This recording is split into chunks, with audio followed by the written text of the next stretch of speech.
Professeur, entraîneur, expert, champion d'hier et d'aujourd'hui, mais aussi judokas anonymes, le podcast de l'esprit du judo, c'est maintenant. Hajime. Attention, nous sommes en 2026 et les choses sérieuses commencent. Elles commencent à Paris, bien sûr, à l'accord Arena de Bercy, éternel théâtre des grandes heures du judo français. Épilogue ce dimanche soir du 8 février. Alors que le public fidèle venait tout juste de déserter les lieux, la lumière de la loge présidentielle est restée allumée pour une réunion improvisée avec les responsables des équipes de France et leurs entraîneurs. C'est que le cru parisien de cette année avait un goût un peu amer, celui d'un échec accompagnant une réussite. Une ligne de démarcation claire qui séparait, encore une fois, les deux équipes. Les filles, les garçons.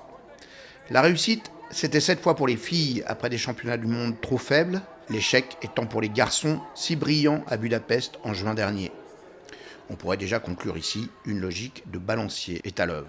Le groupe féminin, en effet, avait des choses à prouver après la disette des championnats du monde et chacune individuellement avait une position à défendre lors de ce second grand chelem de Paris de l'Olympiade. L'un des plus importants peut-être parce que faire la performance ici à Paris à 2 ans de l'année olympique pouvait déjà être le gage d'une tranquillité relative jusqu'à Los Angeles pour les mieux installés ou pour les outsiders d'un golden ticket direct pour les événements décisifs à venir, championnat d'Europe en avril en Géorgie et championnat du monde en octobre en Azerbaïdjan.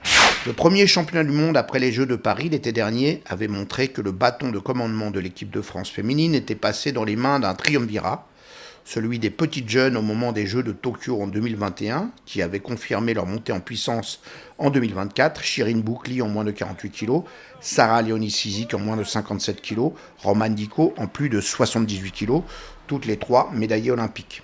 3 championnes en pleine maturité, 26 ans pour Dicko, 27 ans pour les deux autres, mais qui pouvaient voir sur ce grand chelem de Paris leur destin olympien se brouiller.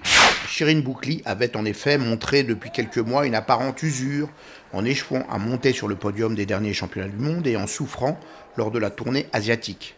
Quant aux deux autres, Sarah Leoni-Sizik en moins de 57 kg et Romane Dicko en plus de 78 kg, les 2 médailles mondiales de Budapest, elles avaient l'inconfort de devoir démontrer leur domination sur 2 catégories hyper performantes en France. Elles sont les 3 médailles d'or françaises de ce tournoi, se rassurant elles-mêmes sur leur potentiel et tout le monde en même temps sur l'étanchéité de la coque du navire France. Après les exploits de la génération Agbenienou, qui fera sans doute son retour au prochain championnat du monde après avoir accouché dans quelques semaines, il n'est pas déraisonnable de penser que ce trio de reines sera performant dans les prochaines échéances importantes et au moins jusqu'à Los Angeles. Libre à d'autres de les accompagner et peut-être de les supplanter, mais jusqu'à preuve du contraire, elles incarnent l'élément stable du projet 2028 du côté des féminines. Shirin Boukli a traversé sa journée avec une autorité solaire qu'on ne lui avait pas vue depuis longtemps, pour s'emparer de son second titre à Paris après 3 finales successives.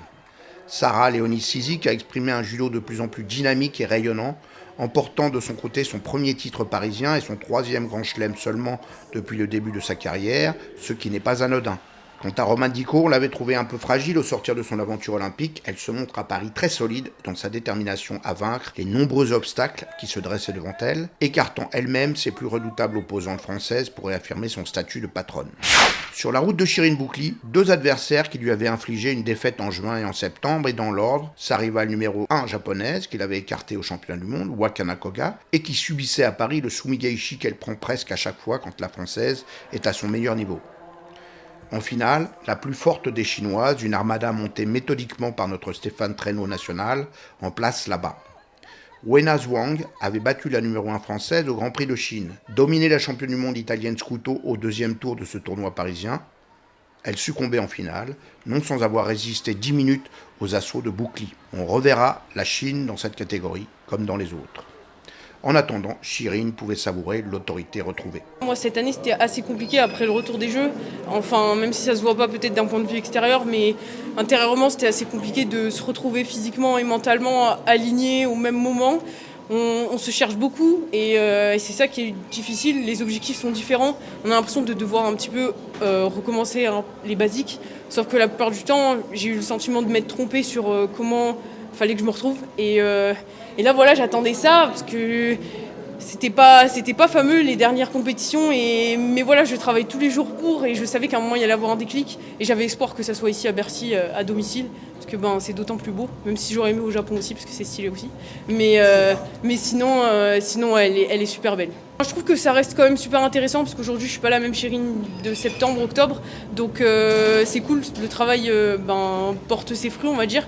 C'est un profil que j'avais un petit peu plus ou moins bossé. C'est vrai qu'en Chine j'ai été hyper frustrée de la compétition, de la manière dans laquelle je perdais contre elle justement, donc j'avais hâte finalement de la reprendre pour savoir en réalité qu'est-ce qui se passe réellement. Donc c'est bien parce que c'est cool pour la suite. C'est des filles qu'on va retrouver sur les gros championnats, et c'est intéressant de les prendre avant, parce que tout ça c'est une préparation pour les championnats du monde, les championnats d'Europe et les jeux finalement. Donc c'est cool, plus tôt on les prend et plus on a des armes pour la suite.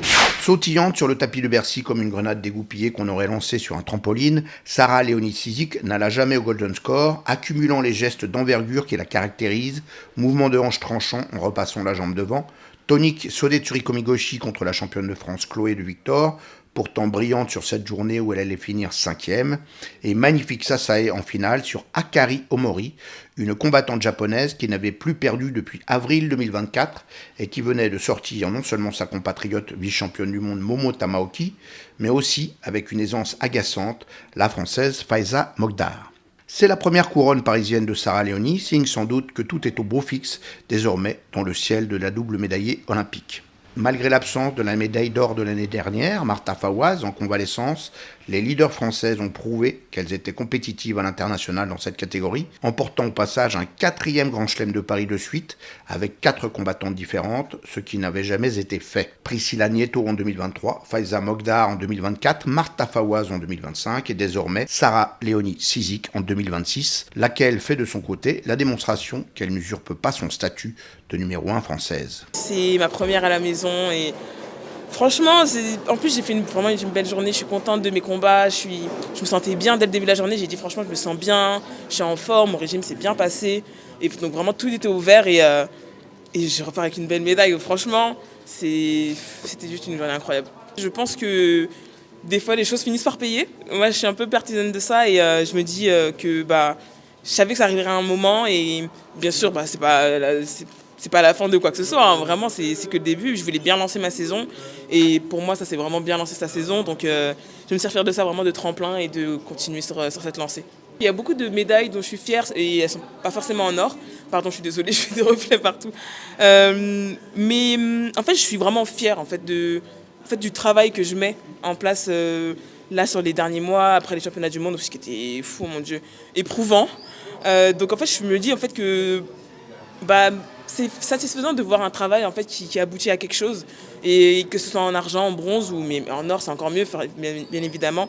Tactiquement, où en fait je vois que de septembre à là, où en fait j'ai vu ce que j'ai mis en place, ça commence vraiment à payer. Déjà à Tokyo où je suis très contente de ma compète, et là à Paris où je reviens en plus avec une belle médaille d'or, donc je vais pas m'en plaindre. Quant à Faiza Mogdar, elle sait ce qu'il lui reste à faire. J'aurais bien aimé être contre elle en finale. Mais voilà, c'est comme ça et c'est pas grave, une prochaine fois. C'est une médaille quand même. Après, c'est pas celle que j'étais venue chercher, mais c'est pas grave, il y aura d'autres occasions et j'ai encore beaucoup de choses à apprendre. Et justement, ça me permet de le voir là et de travailler encore plus. Je me suis pas encore bien posée pour avoir le temps de réfléchir. Je le ferai, je pense, ce soir ou demain. Mais vu que, comme ça, après une compétition, là, je pense que c'est surtout le Kumikata. Et ouais, c'est plus le Kumikata, je pense. On sait qu'il y a beaucoup de catégories en France où il y a du niveau. Et là, notamment en moins de 57, on est 3 à faire les phases finales. Donc ça montre encore une fois qu'on est là, en fait. Et je pense que tout ensemble, on va se pousser vers le haut, on va se tirer vers le haut, en fait. Romane Dicot avait réussi l'exploit paradoxal de récolter en 2 ans une médaille olympique en 2024, une médaille mondiale en 2025, avec un 5e titre européen au passage, et en fin d'année dernière, l'obtention de sa première médaille au Grand Chelem de Tokyo, en battant, réussite tout de même considérable, 3 japonaises pour la première fois de sa carrière, et les meilleures du moment. Mais tout cela sans parvenir à convaincre tout à fait, et sans parvenir non plus à décrocher les plus fortes d'une opposition nationale accrochée à ses basques, unique dans notre histoire par le nombre et la qualité des talents. Ce Grand Chelem de Paris était une occasion potentiellement en or de faire une grande démonstration, d'autant que les 2 chefs de file japonaises étaient présentes pour la revanche, ainsi que les 2 terribles coréennes Kim Ha-yoon et Lee Yeon-ji, première et 3e à la ranking mondiale, encadrant Romane Dicot, 2e à ce classement. Avec la meute tricolore à ses trousses, couteau aiguisé entre les dents, il y avait de quoi être inquiète. Il est probable qu'elle le fût d'ailleurs, se réfugiant un peu trop toute la journée dans une dimension tactique qui lui faisait prendre quelques pénalités pour avoir lâché les mains un peu tôt. Mais elle révéla quand même, à ceux qui en doutaient peut-être, qui est Romane Dicot dans l'adversité. Une fille qui fait du tricot en dehors, souriante et girly, mais une fighteuse qui n'esquive pas le combat et qui prend ses responsabilités au moment décisif. Ironie du sort, le tirage lui proposait d'entrer celle qui lui avait pourri son incontestable succès au Grand Chelem de Tokyo, une jeune égyptienne qui était parvenue à attraper son revers et à l'étrangler comme une cadette. Avec ses 19 ans, Safa Soliman surprend, et pas que le public, puisque la volumineuse chinoise Liu Yu, 21 ans, était victime au premier tour de son Osotogari, remake d'ailleurs de la médaille de bronze du championnat du monde junior 2024, emportée déjà par la jeune et dynamique Safa contre cette combattante chinoise. Romane Dicot ne laissa aucun signe indien ou égyptien s'installer. Elle plia l'effrontée en 2 à chaque séquence et alors que cette dernière jouait son va-tout en tentant de la piéger sur un étranglement en sodejime, ce qui aurait été un joli coup, elle se dégageait tranquillement du contrôle pour la piquer au sol, ce qu'elle fait de plus en plus régulièrement. La vice-championne du monde Mao Arai se dressait ensuite devant elle. Un combat stressant pour tout le monde, le public comme Romane qui en faisait beaucoup dans le rythme d'attaque, lesquels n'étaient pas assez nets pour convaincre l'arbitre.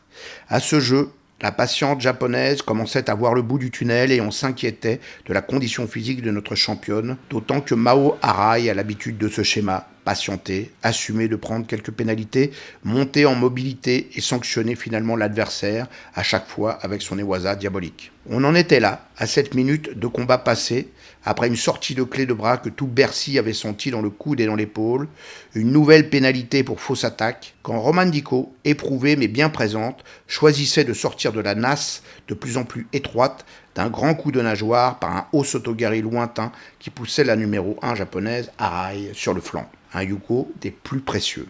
Dans les autres tableaux, la phalange française avait déblayé le terrain, sortant notamment à la charge les 2 épouvantails coréennes. C'est Léa Fontaine, la tenante du titre à Paris, de plus en plus agressive et dynamique, qui avait l'honneur d'écarter la championne du monde et médaille olympique Kim Ha-yoon, en parvenant à la contrer puis à lui placer au Uchigari, tandis que Julia Tolofoy s'offrait la jeune Lee, la numéro 1 mondiale de 18 ans, dans un bras de fer âpre et très disputé de 8 minutes que Julia emportait au sol. Le programme était alors clair pour Romane Dicot. Après avoir dominé les Japonaises à Tokyo, elle allait devoir vaincre les Françaises à Paris. Un défi que ne craint pas Romane, si l'on en croit les statistiques, car elle n'a jamais perdu en combat officiel contre celles qui la font souffrir régulièrement à l'entraînement à l'INSEP et lui arrachent parfois quelques larmes de souffrance et de frustration. Dans le quadrilatère de lumière, le carré décisif, la règle est claire, c'est Romane qui sort victorieuse à la fin du compte.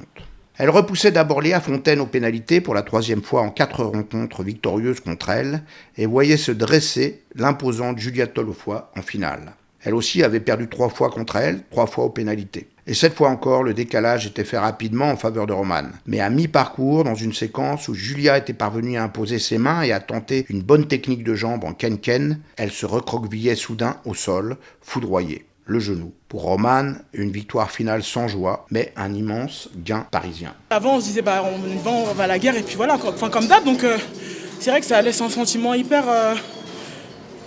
J'ai même pas envie de dire amer, parce qu'en fait, c'est vraiment hyper délicat. Je pourrais même pas le décrire. Mais ouais, ça fait... C'est dommage de gagner comme ça, en fait. Si on enlève la finale, j'ai fait une journée dure.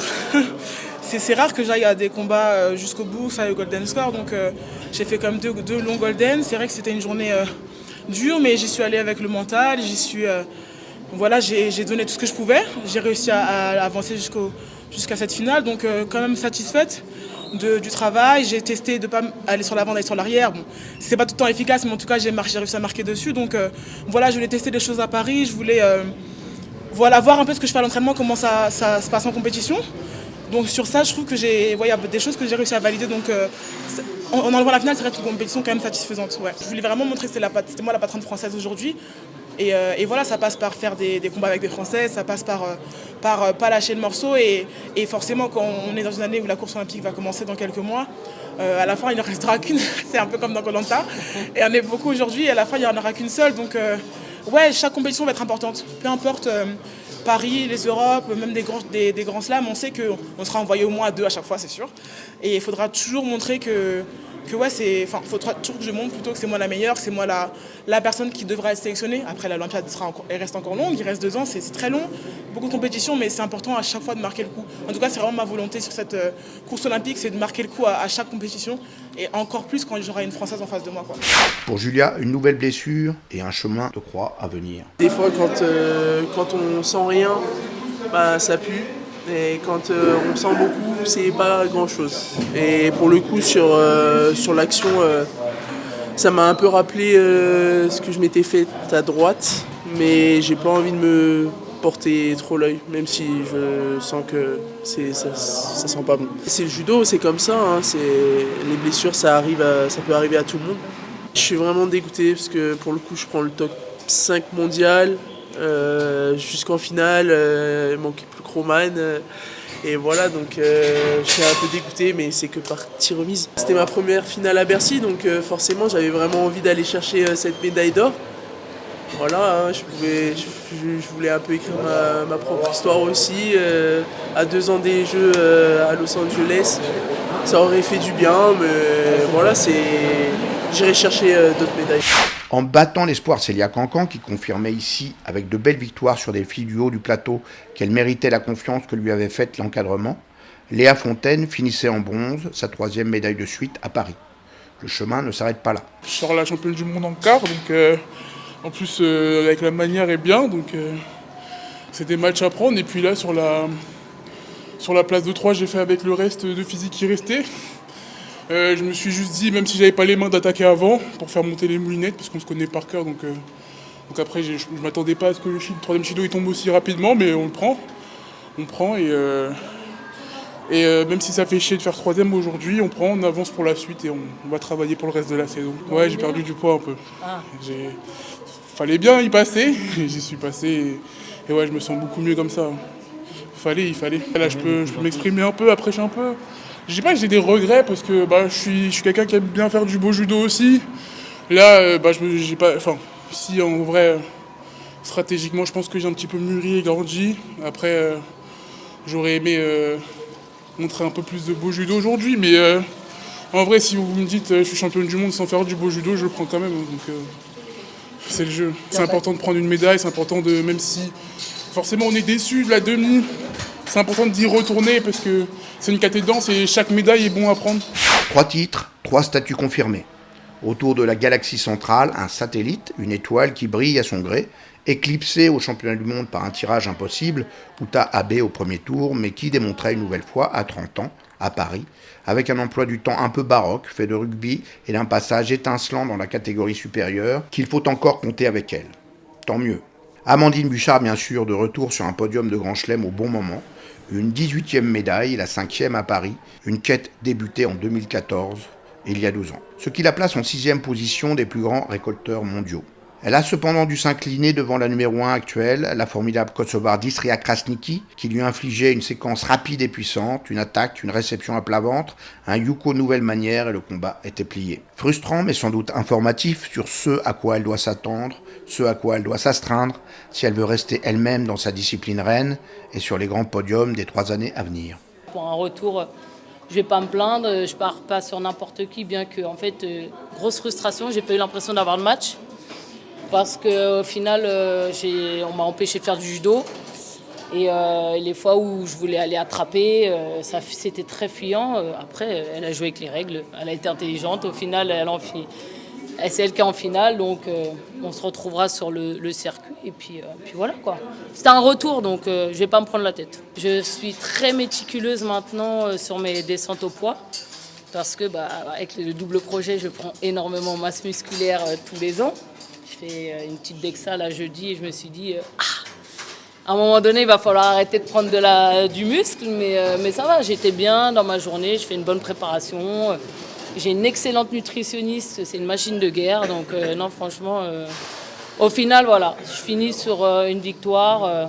On va rebondir. Paris, c'est pas une finalité. Il y a des Europes, championnats du monde qui vont arriver derrière. Donc, au moins, j'ai montré que la jeunesse en 52, pour l'instant, je suis encore là. Donc, et je compte bien y rester. Donc voilà, je voulais marquer le coup. Et puis, on va monter crescendo petit à petit. Pour un grand chelem de Paris réussi, il faut un zeste de jeunesse triomphante, d'affirmation de générations nouvelles, et si possible, dans les catégories qui se cherchent une nouvelle figure de proue. Il n'y en eut pas en moins de 63 kilos où l'absence de Clarisse Agbenienou et l'échec de la finaliste de l'année dernière, Manon Deketer, ne permit à personne de briller à leur place. Sinon l'incroyable brésilienne Rafaela Silva, venue rafler ici avec un absolu brio et quelques sanglots à la fin du compte, sa 21e médaille en Grand Chelem, c'est elle qui a le record, et celle-là était en or. Ni en moins de 70 kilos, où l'entame complètement ratée de la championne de France 2025 et vice-championne du monde 2024 Marie-Ève Gaillet, n'ouvrit pas la porte à ses rivales, Melchior Korn notamment, toujours en train de digérer un changement de catégorie récent.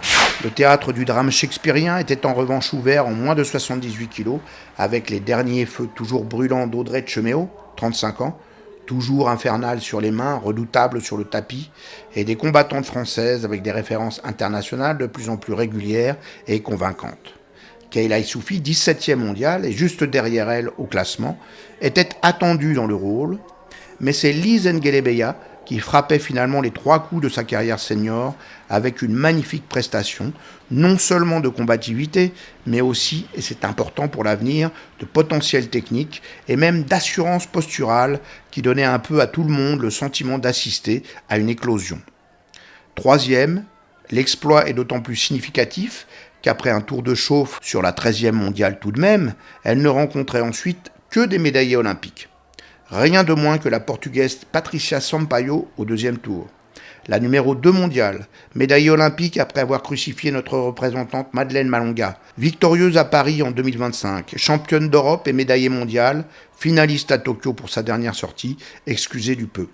Mais c'est la Française qui trouvait l'ouverture pour un grand Uchimata. La Chinoise Ma, médaille olympique et mondiale, se voyait ensuite infliger au Golden Score un Deachibarai à l'ancienne, le premier de la journée pour Lise, qui avait montré encore une fois pendant 5 minutes qu'elle pouvait s'étalonner face aux plus grandes de la catégorie. Peut-être pas la plus grande, puisque c'est la championne olympique et championne du monde italienne Alice Bellandi qui la forçait à toucher sa limite du jour, avec l'un des mouvements d'épaule dont elle a le secret, pour un petit Yuko juste suffisant. Il fallait finir cette grande journée, ce moment d'histoire personnelle et potentiellement d'histoire du judo français, et c'était bien sûr contre la grande Tcheméo, reléguée en petite finale par la solide Litvinenko, médaillée mondiale pour l'Ukraine en 2022 et revenue en pleine forme depuis qu'elle est de nationalité émirati. Qui de l'ancienne alors presque intacte et de l'inattendue nouvelle venue dont les références se situaient jusque-là autour de la 5e place d'un grand chelem, justement, au Kazakhstan et en Mongolie en mai et en juillet dernier, allait conclure et mériter de poursuivre l'aventure par une sélection européenne probable. Audrey Tcheméo pouvait-elle être écartée par une Française ? Finalement oui, et c'est peut-être, même si elle n'en conviendra pas, une passation de pouvoir à laquelle le public parisien a eu l'honneur et l'avantage d'assister pour en faire une mémoire collective. Sûre d'elle et tranquille, Lise Ngelebeya tient le choc au kumikata et tourmente les appuis de son aîné avec ses incessants coups de patte déstabilisants en baraille. À l'entrée de la dernière minute, la double médaillée olympique tente le rush en puissance, monte les mains pour faire pression comme elle sait si bien le faire, et c'est le moment pour elle d'éteindre le combat, de vaincre la résistance de sa rivale. Elle frappe d'un petit Kouchigari, immédiatement surpassé par Lise Ngelebeya en Kouchigaishi, comme dans les vidéos du Kodokan, avec le retrait rapide du pied attaqué, mais en ajoutant pour la virtuosité un beau Deachibarai sur le pied adverse avancé. Un mouvement parfait, un Waza-Hari qui aurait dû valoir Ippon, mais qui offre tout de même à Lise Ngelebeya un visa pour une autre vie. Audrey Tcheméo reviendra à la charge, et Lise sera relancée bientôt sur d'autres grands chelems face à ses rivales, mais il est tout à fait improbable que cette éblouissante démonstration de Paris 2026 ne soit finalement qu'un feu de paille. Lise Ngelebeya, bienvenue chez les grandes. C'est génial de rencontrer ce genre de personnes, parce que c'est le niveau que je vise, donc franchement je peux être que fière de moi. Après Bellandi, c'était une grosse adversaire et de par son palmarès exceptionnel. Et c'est un plaisir d'avoir combattu contre toutes ces filles aujourd'hui et de repartir avec cette médaille, première médaille de bronze à Bercy. Ça donne de la confiance en soi. J'ai pas grand chose à envier à ces filles-là et faut encore travailler, c'est que le début. Là c'est que le début.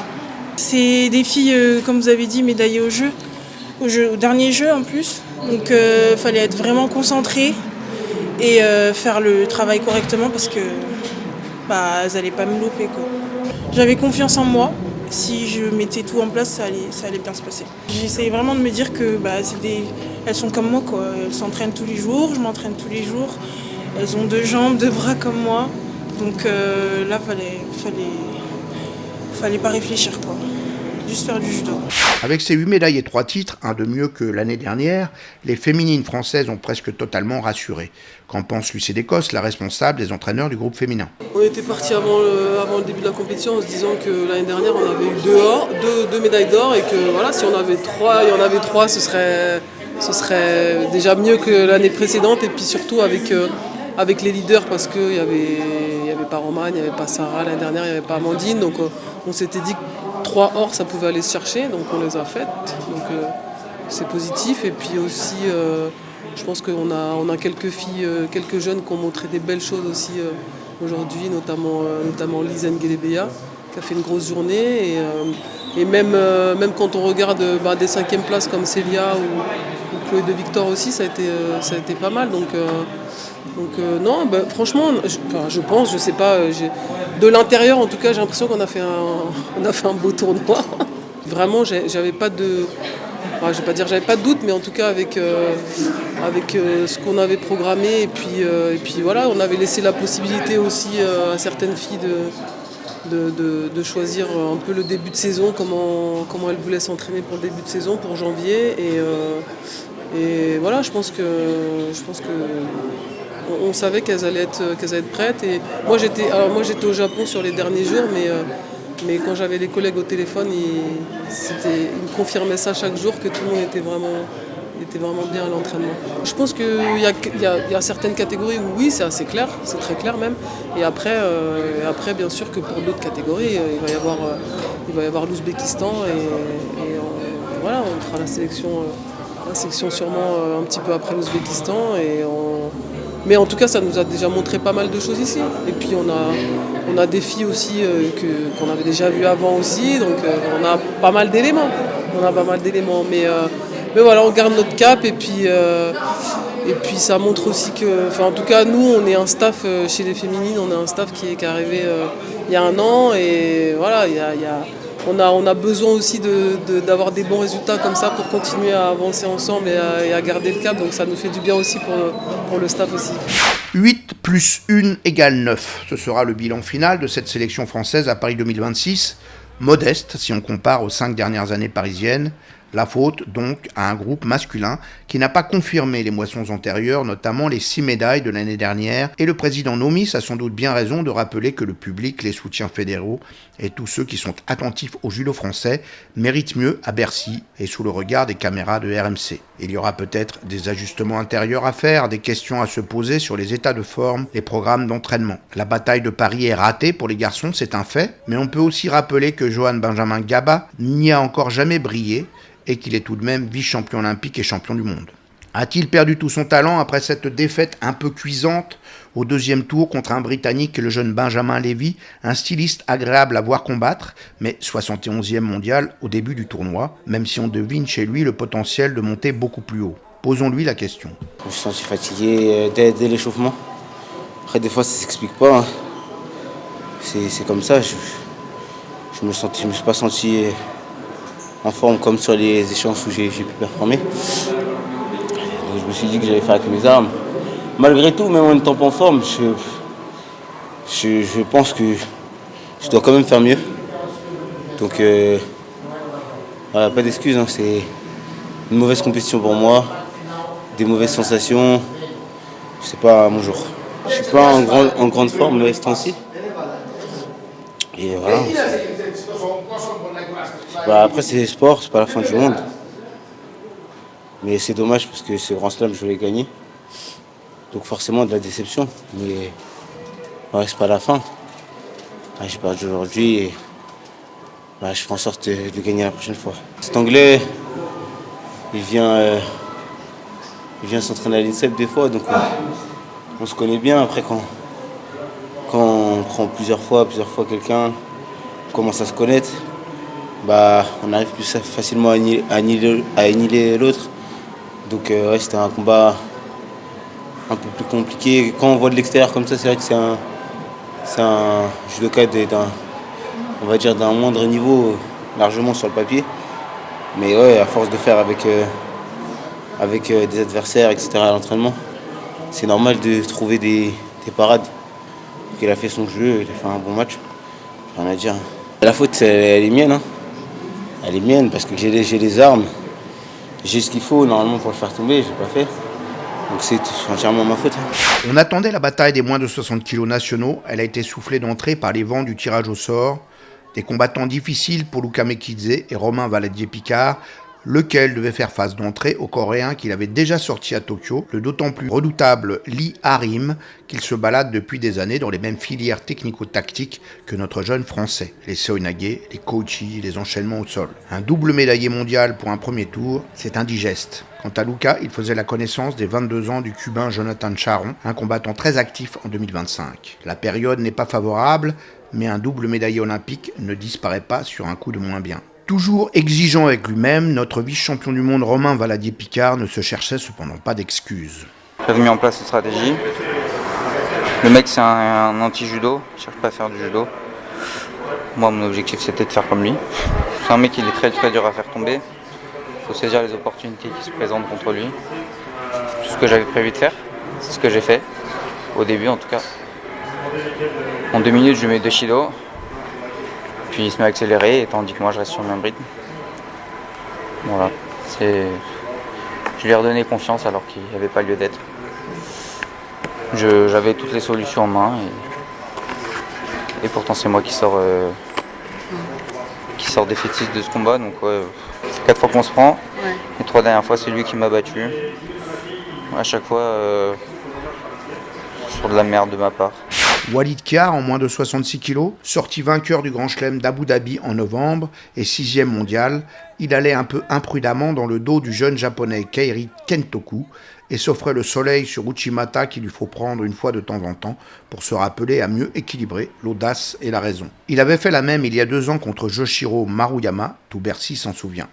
Toujours au moins de 66 kg, Daiki Buba frôle la médaille, mais il est écarté du podium par les 2 Japonais du jour, le champion du monde Takeshi Takeoka et Keiri Kentoku, lui aussi. Faut-il tirer une leçon générale de ce creux de vague? Sans doute pas, comme le suggère le responsable Dani Fernandez. Bornons-nous cependant à constater, par exemple, l'émergence sur ce tournoi d'un trublion israélien de 18 ans en moins de 60 kg, Ijak Ashpiz, qui a semé le trouble dans la catégorie en sortant non seulement Lee Ha-rim, mais aussi le prestigieux japonais Ryuju Nagayama, tout cela en s'appuyant sur sa volonté de combattre, mais aussi un formidable Ouchigari en réaction. Preuve, s'il en faut une, que pour gagner les combats, l'arme secrète reste encore et toujours un formidable spécial. Mais écoutons Daniel Fernandez. En fait, on est face à une problématique entre prise de décision sur un choix d'entraînement plus pour développer pour après, et puis les résultats à court terme que nous impose le calendrier. Et comme Paris, c'est un événement majeur pour nous Français, bon, c'est tout de suite mis en lumière. Aujourd'hui, comme vous le savez, la ranking commence à se mettre en place au mois de juillet. Donc d'ici juillet, on a pris le choix de faire des choix sportifs, de prendre un peu de recul par rapport aux échéances qui arrivent à court terme et de faire un gros bloc de travail. Donc ça induit de ne pas forcément préparer les échéances à court terme, mais pour essayer, pour préparer au mieux les échéances qui vont arriver et qui vont s'enchaîner avec le début de la ranking list. Bon, voilà. Se rajoute à ça le décalage des championnats du monde au mois d'octobre, donc ça nous a aussi incité à prendre cette décision-là. Je ne dis pas que c'est plaisant de ne pas faire beaucoup de médailles sur un tournoi de Paris, mais moi j'ai vu des choses intéressantes malgré tout. Alors, sur les numéros 1, quand il y a eu contre-performance, ça nous a permis aussi d'identifier de manière claire des axes de progrès. Donc ça c'est bien. Qui parfois, avec une médaille au cou, les mêmes axes ont moins d'impact que quand il y a contre-performance. Donc ça c'est plutôt bien pour nous. Et puis ça a permis aussi à certains jeunes de se mettre en valeur. Et voilà, tant mieux, et c'est encourageant. Donc nous, on va rester sur cette position-là.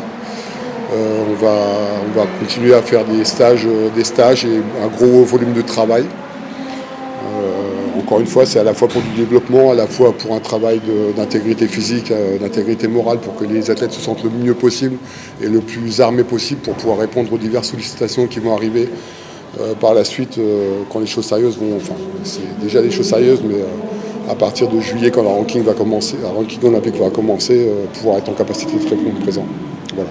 Effectivement, il ne faut pas surréagir ni mésestimer ce qui a fonctionné et qui ne se manifeste pas toujours en médailles spectaculaires. Il faudra se souvenir que le moins de 73 kg Peter Jean a écarté le japonais Ryuga Tanaka, vainqueur du championnat du monde junior 2023 et de 2 grands chelems de Tokyo depuis.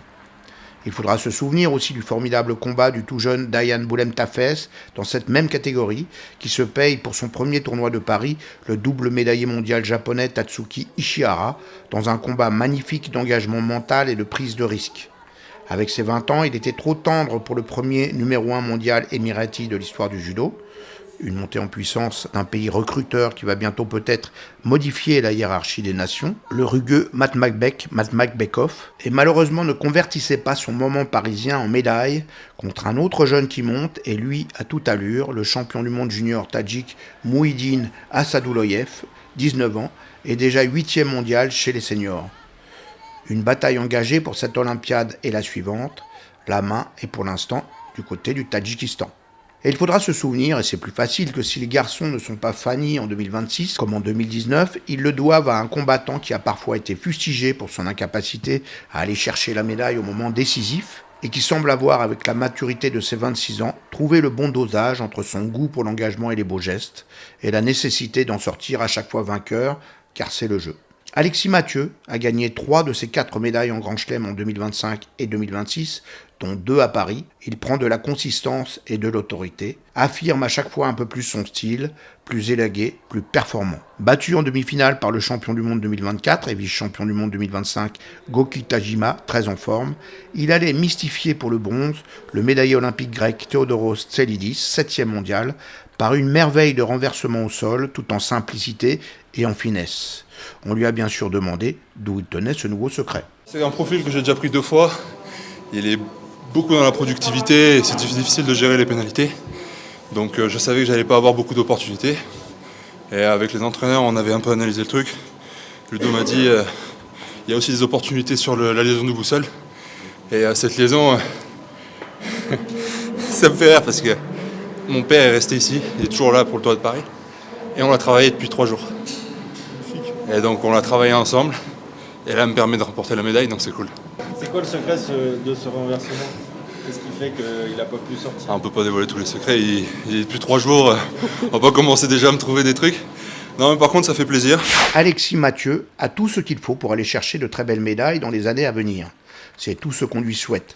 Frustrant parfois quand il fait l'erreur qu'il ne fallait pas faire, il a aussi su se faire apprécier au fil du temps pour son judo toujours spectaculaire, son sens du beau sur un tapis. Qui n'est pas client d'un tel combattant? L'année a été compliquée au Pérou avec une organisation un peu compliquée. Et je m'en suis un peu voulu parce que sur l'année 2025, j'avais fait quand même une bonne saison. Derrière, on m'oblige à repartir sur les France. Donc c'était difficile de se remettre dedans, mais j'ai été performant là aussi. Et puis là, de refaire une médaille à Paris, c'est cool pour la saison. Après, comme je l'ai dit pendant le Media Day, c'est des étapes. Les tournois maintenant, je suis habitué, j'ai quelques médailles. Elles sont importantes, comme celle de Paris, elles sont importantes. Il faut répondre présent. Mais voilà, en ligne de mire quand même les championnats. Malheureusement, c'est vrai que sur ces 2 jours, les garçons, de manière générale, on n'a pas fait comme on l'aurait voulu. On se prépare tous dur. Donc c'est des compètes qui arrivent, mais j'ai aucun doute sur le fait que les gars vont mettre les bouchées doubles pour la suite. Moi aussi, j'ai pas fini. Mais c'est un petit mauvais week-end. Ça arrive à tout le monde, et donc on va se remettre au boulot. C'est fini pour ce Paris-Bercy plein comme un œuf où la France a globalement assuré chez les filles et où on a plutôt vu chez les garçons, 5 titres nippons, les Japonais construire leurs hiérarchies internes. Bienvenue par exemple à Yuhei Wano qui emporte en moins de 81 kg le Grand Chelem de Paris après celui de Tokyo. Le Japon a trouvé un successeur au double champion olympique Takanori Nagase et il est plutôt fort. L'humiliation n'est pas flagrante, mais néanmoins assez claire. La France, battue largement chez elle, doit désormais prouver ce qu'elle vaut vraiment chez les garçons. Encore une histoire de balancier. La parole pour conclure à Frédéric Jossinet, responsable des équipes de France, sur ce qu'elle conserve pour le présent et l'avenir de cet événement parisien. La suite se jouera dans les tournois de préparation et à Tbilissi en avril pour des championnats d'Europe qui promettent de faire mal. Moi, je veux pas de comparaison entre les filles et les garçons. Il n'y a pas à comparer, pour plein de raisons. L'approche de la compétition, les enjeux de la compétition ne sont pas les mêmes chez les filles et les garçons. Ça a été clairement affiché par le responsable des garçons, Dani Fernandez et Lucie d'Écosse. Les filles, il y avait des sélections en jeu, pas tout, mais il y a une partie des sélections aussi qui peuvent être faites sur Paris. Les garçons, on est plutôt déjà dans une approche de préparation aussi sur les championnats d'Europe, voire même les championnats du monde et le Grand Chelem de Mongolie. Point d'étape avec les garçons, le PGS 2026. Et plutôt enjeu et objectif affirmés pour les féminines. Donc à partir de là, en effet, on ne peut pas comparer. Mais encore une fois, on a des éléments vraiment sur ces 2 jours qui sont très intéressants. Et pour le coup, aussi bien chez les filles que chez les garçons. Il va y avoir d'autres tournois qui vont arriver. Il y aura des tournois de préparation, il y aura des tournois aussi de sélection. Et puis on reste focus, on ne s'énerve pas. Au contraire, on analyse, on reste serein. On reste en confiance, aussi bien les staffs que les athlètes. Et puis, on gagne ensemble, on perd ensemble. Et je pense que ça, c'est important.